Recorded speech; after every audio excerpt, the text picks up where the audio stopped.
जय जगन्नाथ। आज मु कहूची शुद्ध जोटा ऋण आम बढ़ी जाऊँगी करज आम बहुत आम बढ़ी जाऊँगी। आज तार पर सुंदर टिप्स टे कहूँ प्रतिकाटे कहूँ समस्ते भी मानि रखु।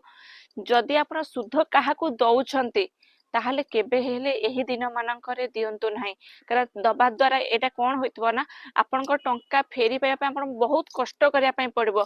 अति सहज रे आपन टंका फेरी पाइबेन जाहाको सुध को देइथिबे जाहाको करज रे देइथिबे।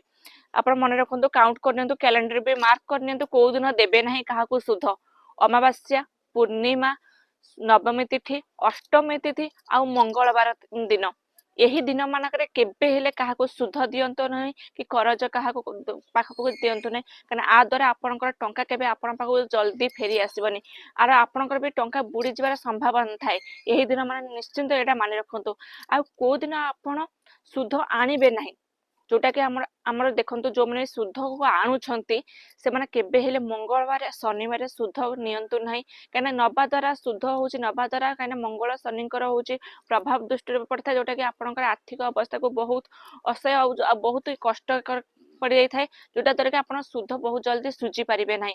आ एटा भी समस्त भी जानि रखे जदि मो वीडियो बहुत भलो लागु ताले समस्त के शेयर कर दो कने हम जीवन में टंका पैसा ही बहुत किछि आ हमर पाखरे जदि शुद्ध बढ़ी जाउचे करज बढ़ी जातले हम जीवन में बहुत किछि कष्ट सम्मुखीन होई पारुचे। एटा छोटिया कथा मन रखंतु निश्चिंत आपनकर समस्या समाधान हेजिबो।